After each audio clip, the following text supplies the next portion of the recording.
by the ads that are trying to deceive voters.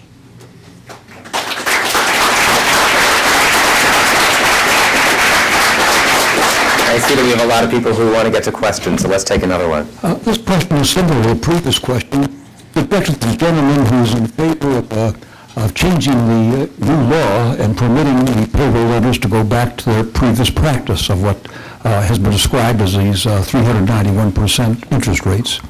What was the thinking that went into the ruling on that ballot that makes it so confusing so that people who want to have a limit of 29% or 28% on interest must vote yes on a bill which otherwise would restore the interest rate to whatever amount up to 391%, which would be charged by the payroll lenders? What was the thinking when of that wording of that bill?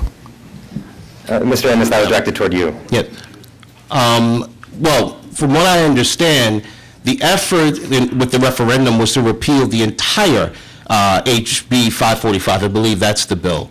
And it was an effort made to repeal the entirety of that bill, if you will. But in negotiations between both sides and the Attorney General, it ended up having the wording that it did have. I don't think it was any chicanery involved. I think ideally those that are in favor of allowing freedom of choice, if you will, on this measure, would have ideally preferred to be able to repeal a variety of portions of HB 545, including forcing individuals that still use payday loans in this 28% cap to be part of a government regulated database. That is the most scurrilous, one of the most scurrilous as a civil rights organization, one of the most scurrilous provisions of HB 545 is that people that would use a payday loan would be forced to get involved in a database, which is absurd to me when it seems like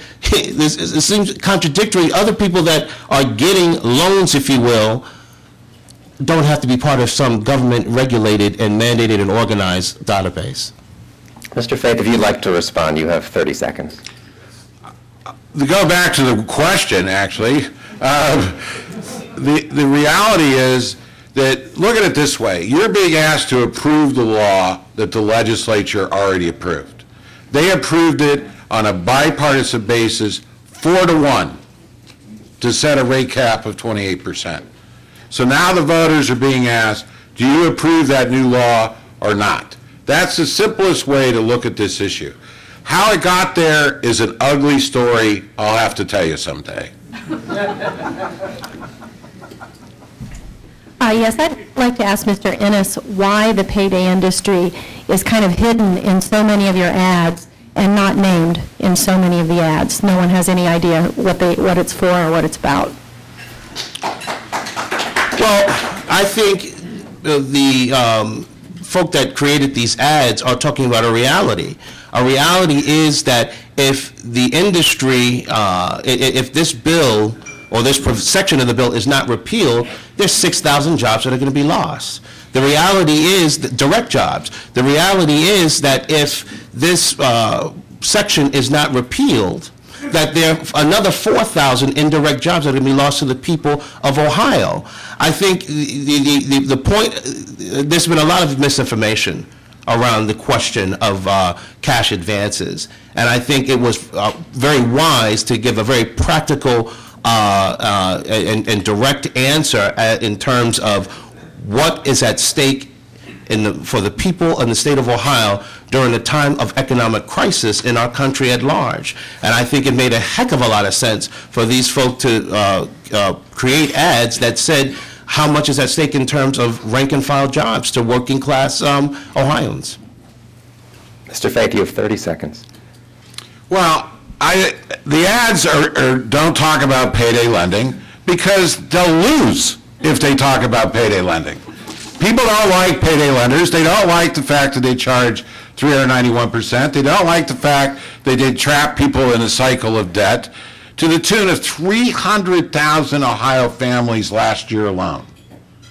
This is an outrage. If they said, we're here to ask you to support payday lending, they'd lose overwhelmingly. That's why they don't want to talk about it. Let's see if we can get another question from the audience. Could you, this is for both speakers, could you give us an idea of what your loss ratio is, and do you use that to justify your 391% interest rate? Thank you. Mr. Faith, why don't you begin? Well, the payday lenders will tell you that 95% of the loans are paid back. 95%. What they don't tell you is that ultimately 40% of their customers default. Why is there that big discrepancy? Because people get so many payday loans. You know, after the 18th, after the 20th, after the 25th loan, they can't deal with it anymore and they default. So the reality is they love to say, hey, 95% of our customers pay back these loans, they pay them back on time. And, you know, they're preying on people who want to pay their bills. They want to pay their bills. So they struggle to try to keep up with these payday loans. I mean, these customers will break your heart who talk about going from one payday lender on payday to another, to another, to another to keep the juggling act going. Eventually, a lot of them default on those loans. Mr. Innis, you have 1 minute. You would think that with all the horror stories that Bill Faith is talking about, that the consumers of North Carolina and Georgia would be celebrating with the fact that payday lending has been effectively outlawed in those states. And the New York Federal Reserve study said that since payday loans have been outlawed, on average, the Federal Reserve Check Processing Center in Atlanta returned 1.2 million more checks per year after the ban. At $30 per item, depositors paid an extra $36 million per year in bounced checks. $36 million. Now, what's interesting enough, I mean, you've been besmirching my organization all day, Bill. You know, I guess at some point someone has to fight back. The fact is, his organization is funded by a group called CRL, the Center for Responsible Lending, that has a credit union based where? North Carolina. Who benefits when consumers don't have options to the tune of $36 million? A credit union that is that tends to benefit from the Center for Responsible Lending, that tends to give money to Bill Faith's organization. Innis, thank you. Let's see if we can get another question from the audience. Thanks. I did have a question for Mr. Innis. At the AG hearing here in Cleveland, did the transcripts say Mr. Daryl Deaver, who's a lobbyist, or was a lobbyist at least for the Payday Lending Association, said that the average customer takes out about 8 to 10 loans per year. And then a study by Cypress Research Group said that it takes the average customer about 18 to 24 months to get in and out of the product.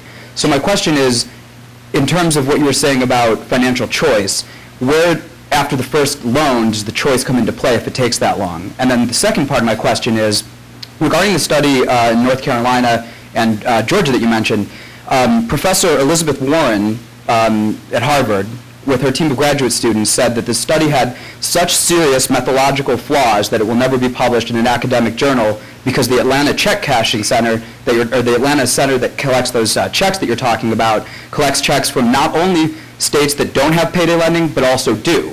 Therefore, the methodology is seriously flawed. So I'm wondering if you could respond to those two things. Well, I would need a little bit more time to study what Elizabeth from Harvard had to say. I know that the Federal Reserve Bank of New York is a prestigious institution, and I trust that they did their due diligence in examining that question and the after effects in North Carolina and in Georgia. In terms of your first question, though, I would say that the time that choice is made is, number one, when you choose to get a payday loan. Number two, when you realize that you can't pay back that original loan and that additional fee, the choice comes in with the extended payment plan. One of the great things about the CFSA regulated payday stores is that they have a customer bill of rights. One of those critical customer bill of rights is an extended payment plan with no additional fees. Boy, I wish some credit cards, I wish some banks that